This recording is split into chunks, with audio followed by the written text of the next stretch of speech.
Servus, Glück auf und herzlich willkommen zu einem weiteren FC Bayern Talk. Ja Leute, diesmal zum Viertelfinal-Rückspiel in der Champions League gegen Manchester City. Immerhin 1:1 gespielt, wie es der Titel schon sagt, gute 30 Minuten ohne ein Tor zu schießen reichen halt einfach nicht aus. Wobei man sagen muss, dass City heute viel dafür getan hat, dass wir es hätten schaffen können, ne? Also gerade erste Halbzeit selten so schlechtes Man City gesehen. Also hätten wir da ein Tor gemacht, was wir nicht haben. Deswegen hätte Fahrradkette. Aber hätte es da irgendwie geklingelt in den ersten 20 Minuten, bin ich mir sicher, dass da richtig was gegangen wäre heute. Aber wir haben halt einfach kein Glück. Ich weiß nicht, ob es auf Glück zu schieben ist, vielleicht ist es einfach Unvermögen. Ich weiß es nicht. Ja. Sané, das Ding muss er machen, Punkt. Er musste aber auch schon im Hinspiel mindestens einen machen und in den Spielen dazwischen und keine Ahnung, war dann auch, ja, die eine Szene von ihm und ansonsten hast du vom Sané aber nicht viel gesehen, muss man fairerweise auch sagen. Der einzige, der heute vorne wirklich gut war Kingsley. Da hat man gesehen, dass er wollte, er hat sich den Arsch aufgerissen. Um das schon mal vorwegzunehmen, Tell war auch gefährlicher wie ein Schuppo und Sané und alle zusammen, die da vorne rumgekraucht sind. Auch Musiala war kaum zu sehen, gerade erste Halbzeit, fast ein Totalausfall. Kimmich und Goretzka, wer da mal ein bisschen drauf geachtet hat, ja, gerade auf den Kimmich, ja, wie oft die Mitte einfach komplett unbesetzt war bei uns, defensiv. Es gab keine Gründe dafür, dies zu tun. Auch wie oft er einfach nur hinterhergerannt ist im Zweikampf. Ja. Haben wir hinlänglich thematisiert, die ganzen Geschichten. Dann reißt du halt einfach nichts gegen so eine Mannschaft. Ja. Und in der zweiten Halbzeit hat CTS ja ganz abgebrüht runtergespielt. Ja. Durch unsere Mannschaft ging aber auch kein Ruck, wie schon im Hinspiel. Gut, wo das 1:0 gekriegt hast in der 57. Verstehe ich, ist es schwer daran zu glauben, noch irgendwie 4 Tore zu erzielen. Aber du bist es einfach dem Verein, den Fans schuldig. Erst recht, wir müssen nicht auf das Gehalt zu sprechen kommen, was die Leute verdienen. Kann man erwarten, dass man sich da den Arsch aufreißt. Wenn man dann aber sieht, dass man kurz vor dem Tor in der 55. Minute, wo City mit 4 Leuten mal vorne war, wo man hätte das Spiel schnell machen können, dass man dann am Mittelkreis auf den Ball tritt und erstmal 3-mal um die eigene Achse dreht, um zu gucken und zu warten, bis die Spieler wieder alle hinten sind. Es war zweite Halbzeit, da musst du von Minute 1 an Vollgas und volles Risiko gehen. Entweder erzwingst du das Tor in den ersten 5 Minuten, oder du kassierst es halt. Punkt, ja. Aber nicht dieses Ringepitz mit anfassen. Und das ging die ganze zweite Halbzeit so. Das ist ein absolutes Trauerspiel, wieder die zweite Halbzeit von Einstellung her. Ersten 30 Minuten hat man gemerkt, die Jungs wollten, haben alles reingehauen. Deswegen sage ich weiß nicht, ob es dann am Ende des Tages Unvermögen ist. Kann man es nur noch auf die Form schieben? Ich weiß es nicht. Schwierig. Also wie gesagt, ersten 30 Minuten haben wir echt ein gutes Spiel gemacht, wie ich fand. Dann ist City ein bisschen aufgekommen, hat ein bisschen mehr auf Ballbesitz, hat quer gespielt. Wir sind nicht mehr so richtig reingekommen irgendwie. Dann gab es ja auch diesen tollen Elfer, wo der Haaland so gejubelt hat. Er hat vorher gejubelt bei der roten Karte, was eine rote Karte war, davon mal abgesehen. Auch da hätte man dann halt schon wieder diskutieren können, ob man Opa besser mal runternimmt. Er war heute nämlich bis zu der Szene auch so durchwachsen und die Szene hat dann schon gezeigt, ja, dass es schwer ist aktuell beim Opa, I don't know. Sommer auch super unsicher, die langen Bälle, oder wenn er mal einen langen Ball spielen sollte, hinten raus, immer 2-3 Mal zum Gegner. Das verunsichert die Mannschaft natürlich auch und weiß ich nicht. Es läuft halt aktuell einfach nicht. Ja, ich denke, das können wir festhalten. Ich weiß nicht, warum City so die Hosen voll hatte in der ersten Halbzeit. In der zweiten Halbzeit haben sie dann gefühlt 3 Gänge rausgenommen, um Kräfte zu sparen. Die spielen jetzt in der Premier League gegen Arsenal. Kann man also verstehen. Allerdings, wenn City so auftritt gegen Real Madrid, wird das wieder nichts mit dem Champions League Sieg. Also das war ja heute wirklich ein enttäuschendes City gegen uns, muss man so sagen. Aber dann traurig, dass wir nicht irgendwie ja, was dagegen halten können. Ne? Ich weiß nicht, was gerade los ist. Also mittlerweile sitze ich hier nur noch kopfschüttelnd. Ne? Es ist bezeichnend, dass wir schießen keine Tore. Wir schießen keine Tore. Dabei ist es egal, wer auf dem Platz steht. Wir schießen einfach keine Tore. Alter, mit dem Kader. I don't know. Gut, bevor wir weiter in die Spieler reingehen, wie gesagt, ich will das heute gar nicht hier so lang ziehen. Wir schmeißen mal einen Blick auf die Statistiken.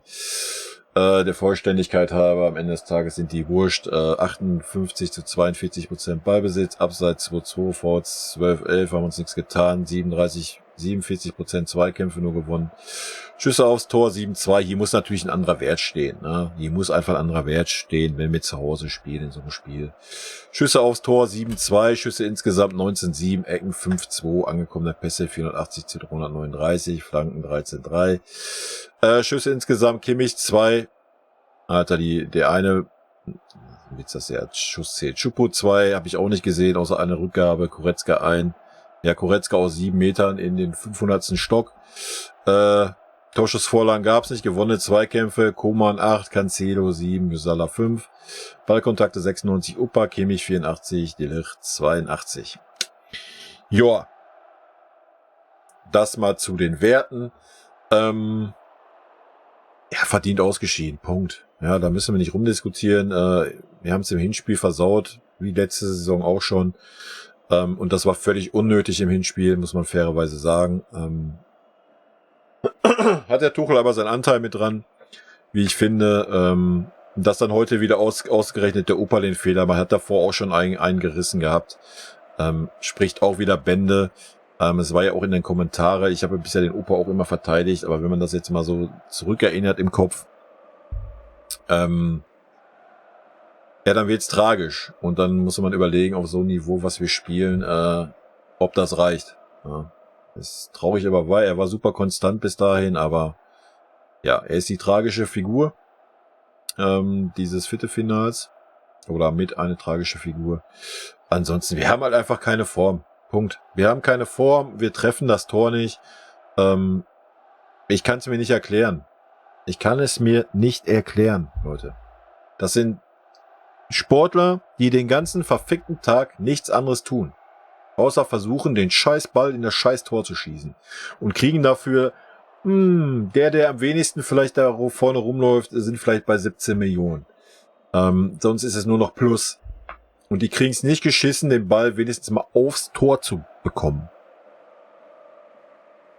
I don't know. Ich darf mich da nicht reinsteigern, Leute. Wir gehen's durch. Sommer, Note 4 für mich. Sommer hat die Mannschaft mit verunsichert, wieder mit seinen komischen Bällen da. Weiß ich nicht, fühle ich nicht. Hättest auch einen Ulle da hinten reinstellen können, die Spiele, die der Sommer bisher gerissen hat.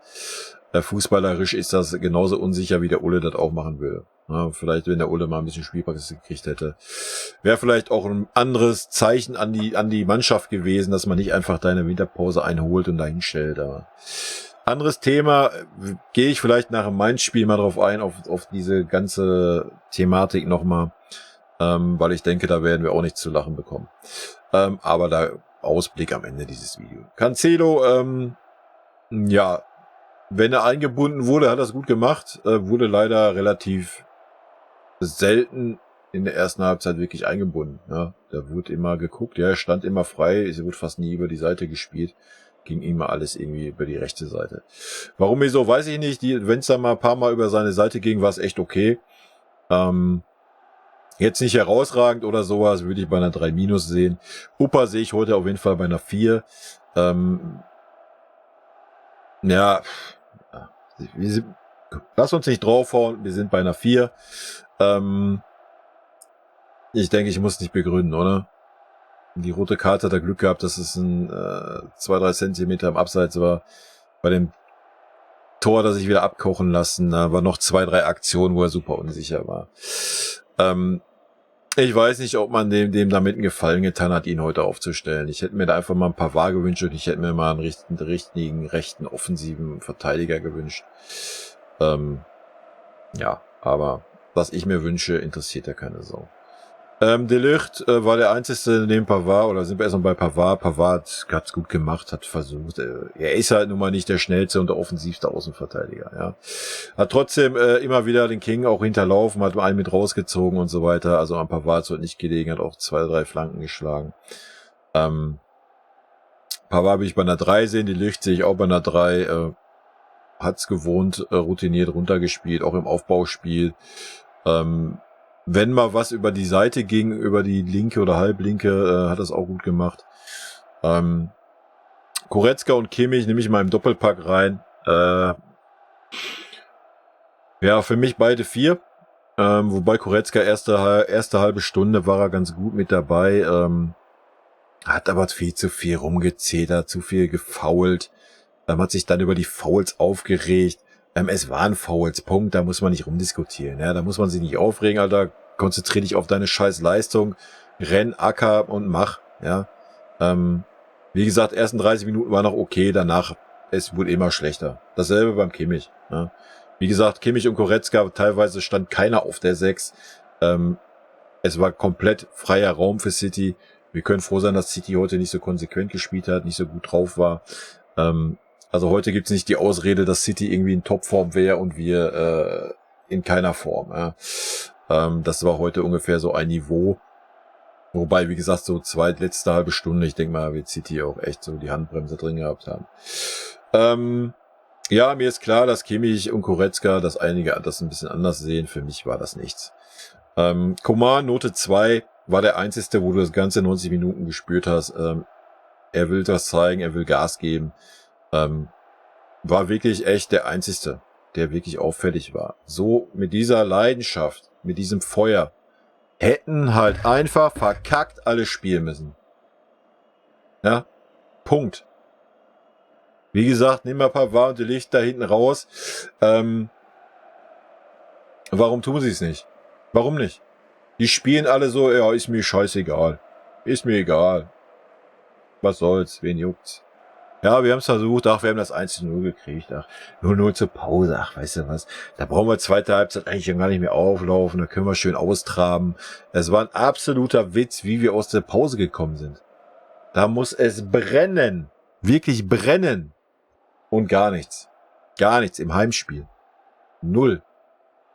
Wirklich traurig. Wirklich traurig. Nur Kopfschütteln, Leute.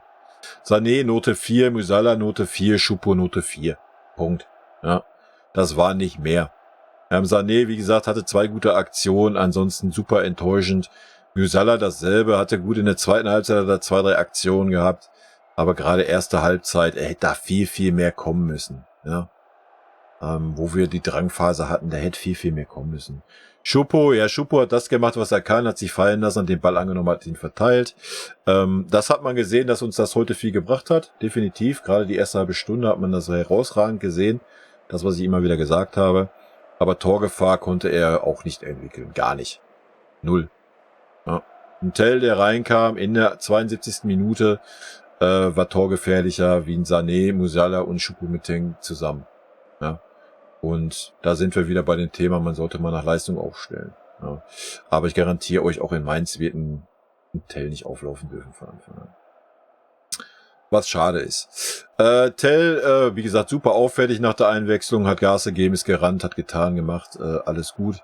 Fonsi war auch super auffällig, hat mir auch gut gefallen. Hat den Denkzettel wohl ganz gut verstanden, denke ich. Stanisic war auch ein bisschen überfordert leider. Thomas Müller war extrem schwach, ja, ist da rumgeirrt der ist rumgeirrt, als wenn das ein Huhn wäre, was den Kopf abgehauen ist, ja. Und immer hier. Alter, setz dich zur Ruhe, sag am Ende der Saison, Männer, komm, ich trete ab, ich gehe in die Jugendabteilung und sehe zu, dass ein paar Talente hochkommen. Alter, lass es einfach sein, das Fußballspielen, das hat keinen Sinn mehr mit dir. Tut mir leid, das so knallhart sagen zu müssen, aber mich kotzt es nur noch an, Alter. Mich kotzt es nur noch an. Die ganzen gestandenen Pissbirnen, die da rumlaufen, Alter, die alle keine Leistung bringen. Da kannst du Müller nehmen, da kannst du Goretzka nehmen, da kannst du Kimmich nehmen, da kannst du weitergehen. Alle deutschen Nationalspieler unterirdisch. Sané, Gnabry, selbst Musiala in der Rückrunde unterirdisch. Was ist los mit den Leuten?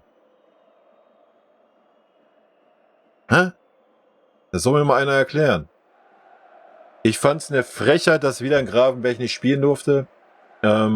Ich hab's vorher gesagt. Er wird nichts ändern, er wird wieder die gleichen Pissbirnen aufstellen. Und da muss er sich auch nicht wundern, dass das so gelaufen ist. Ja, Punkt. Fertig. Muss man sich da wundern lassen, Sané kein Tor schießt? Nee, muss man sich nicht wundern. Hat die letzten 3 Spiele schon nicht gemacht. Soll er jetzt auf einmal, was weiß ich, das Glück gefunden haben oder was? Nee, hätte auch Mantel da hinstellen können. Goretzka, hätte den Gravenberch hinstellen können. Wo wäre das Problem gewesen? Goretzka hat seine Aufstellung in den letzten Spielen auch mit keinerlei Leistung gerechtfertigt.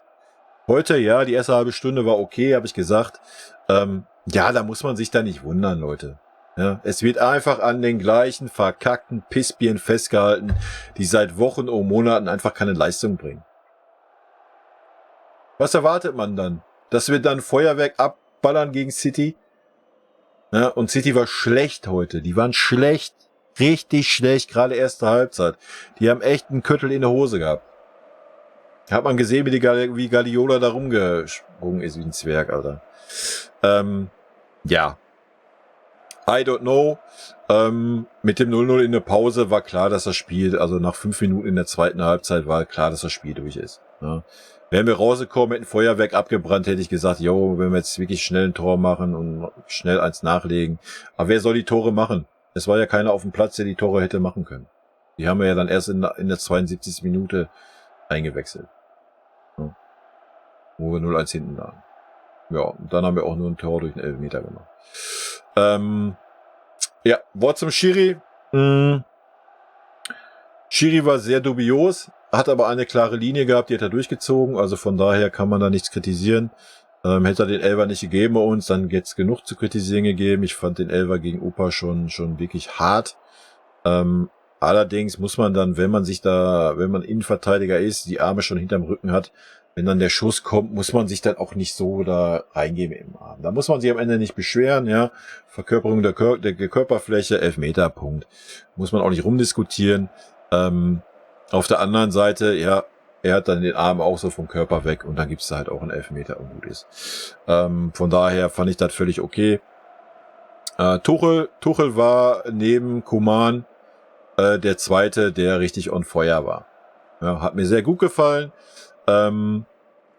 Wie gesagt, für mich die Auswechslung wieder viel zu spät. Upa, weiß ich nicht, hätte man von vornherein diskutieren können, ob man da nicht hätte gesagt, komm, lass mal besser irgendwie, so ist nicht dein Ding gerade, weiß ich nicht. Ich verstehe es natürlich, die Aufstellung, klar. Willst du ihm jetzt auch nicht irgendwie da alles auf ihn abwälzen, was auch richtig ist, lag heute nicht am Opa, ja. Aber dass er ausgerechnet da wieder die da wegrutscht oder sich die Füße bricht und der Haaland dann da durchgeht, keine Ahnung. Dafür hat Man City einfach die Qualität. Du darfst dir solche Fehler halt nicht erlauben. Ja, wie gesagt, am Ende des Tages super enttäuschend. Gerade die zweite Halbzeit. Erste Halbzeit war echt gut. Die ersten 30 Minuten waren gut. Dann haben wir nachgelassen. City hat mehr Ballbesitz gehabt, hat uns laufen lassen so ein bisschen. Kam dann auch weiter auf und ja, ich glaube, da hast du schon gemerkt, so, ja, die ersten 30 Minuten geben wir mal Gas und wenn was klappt, wenn nichts klappt, lassen wir schon mal die Köpfe hängen, ja. Haben wir jetzt noch nicht so gemacht, erste Halbzeit, aber es war schon irgendwie so das Feeling dann da, so, ja, wir glauben auch nicht wirklich mehr dran. Und dann zweite Halbzeit, darfst du nicht so rauskommen aus der Kabine, ja. Punkt. Gut, ich habe nicht damit gerechnet, ich war sogar ein bisschen positiv überrascht, die erste halbe Stunde, da habe ich ein bisschen Hoffnung gehabt. Generell den Tag über habe ich so ein bisschen Hoffnung aufgebaut, weil viele noch so Hoffnung hatten und so. Aber am Ende des Tages muss man sagen, was soll sich ändern, wenn immer die gleichen Pissbirnen auf dem Platz stehen? Es kann sich da nichts ändern. Was soll sich ändern? Kommen wir zum Ausblick, zum Spiel gegen Mainz. Ich sage vorher, dass wir das Spiel nicht gewinnen werden. Ja. Sehe ich nicht. Ich sehe aktuell nicht, wer irgendwie ein Tor schießen sollte. Schuppo hat man heute gesehen. I don't know. Ist auch super lahmarschig, hat kein Timing. Was er halt gut kann, ist, wie ich sagte, fallen lassen, Ball annehmen, Ballen verteilen, was uns die letzten Wochen abgegangen ist. Das hat er echt gut gemacht. Aber ansonsten, glaube ich, fehlt ihm einfach Fitness. Ist halt einfach so, ist halt auch nicht mehr der Jüngste. Und dass jetzt gegen Mainz mal ein Grafenberg aufläuft und ein Tell in der Startformation. Oder vielleicht, guck mal, wir haben heute auch einen Ibrahimovic auf der Bank gehabt und so weiter. Muss man einfach mal die Eier haben und die Leute reinbringen. Ja, Mats Rui genauso, wie gesagt, der war bärenstark vorher. Ich habe letztens auch gelesen, jetzt so, Mats Rui Fehleinkauf und bla und so, das hat sich nicht durchgesetzt bei uns. Was ein Bullshit. Ja? Was wirklich ein Bullshit. Nur wenn er seitdem er wieder im Kader ist, nicht aufgestellt wird, ja, was soll er machen? Ja? Schwierig. Aber wie gesagt, da werde ich nach dem Mainz-Spiel mal ein bisschen genauer nochmal auf die Themen eingehen. Da habe ich ein bisschen mehr Zeit. Heute ist schon spät und von daher belasse ich das heute mal bei dem. Haut mir gerne mal in die Kommentare rein, wie ihr den Ausblick auf Mainz seht, das Spiel. Wie gesagt, meiner Meinung, wir haben es immer schon schwer getan in Mainz. Jetzt hat Mainz noch eine gute Form und ich sehe gerade nicht, wer bei uns ein Tor schießen sollte. Ja. Die vielleicht ein Tor schießen könnten, werden wohl wieder erstmal auf der Bank Platz nehmen. Und dazu sind wir in der Mitte offen wie ein Scheunentor. Ja. Wirklich, wir sind offen wie ein Scheunentor. Uns fehlt einfach ein ganz klarer Sechser, der auch das Spiel leitet, dirigiert. Alles das, was ein Kimmich versucht und kläglich scheitert. Ja. Auch seit Wochen und Monaten. Und Goretzka, ich fang nicht wieder an. Wie gesagt, nach meinem Spiel gehe ich da mal ein bisschen rein in die Thematik. Ja, am Ende ist das passiert, was erwartet wurde. Immerhin haben wir einen Unentschieden geholt. Mit erhobenem Haupt können wir trotzdem nicht rausgehen, finde ich. Dafür hätten wir in der zweiten Halbzeit nochmal ein Feuer abbrennen müssen, was wir einfach nicht getan haben. Warum, wieso, weiß ich nicht. Die Spieler, die reinkamen, ja, die waren nochmal heiß, die haben Gas gegeben. An denen lag es jetzt nicht, abgesehen von Müller und Stanny, die waren halt gar nicht zu sehen. Die hatten mehr Probleme wie alles andere. Aber selbst ein Mané hast du einigermaßen gesehen. Er war zwar ein bisschen makaber, dass ein Sané dann mit dem Mané abklatschen musste. Hat man auch gesehen, dass der Sané da keinen Bock drauf hatte. Also da hat man auch schon gesehen. Zumindest wenn man das so, vielleicht war er auch nur pissig, weil er raus musste, keine Ahnung. Aber hat heute auch keine Leistung gemacht. Ja. So, die erste halbe Stunde war er mit gut dabei, ja. Aber danach auch komplett eingebrochen, also. Ich find's traurig im Heimspiel. Ja, so das ist was mich ein bisschen traurig macht. Fantechnisch war es auch nur Durchschnitt, würde ich sagen. Ja, also kam mir jetzt so rüber. Ich habe bei den englischen Kollegen geguckt, Sport 1, Gedöns, wie das da heißt. Da kam es jetzt nicht so rüber. Erste Halbzeit, ja, war ganz gut Stimmung am Anfang, bis die Ultras dann wieder angefangen haben, ihre Liedchen zu singen, die leider 80% der Normalos, die da im Stadion sitzen, einfach nicht kennen. Und dann ist einfach keine Stimmung mehr da. Ja. Das finde ich immer ein bisschen schade, ja, wenn man das in solchen Spielen macht. Oder man sollte vielleicht mal irgendwie ein paar Liederzettel verteilen oder sowas. Ich weiß es nicht.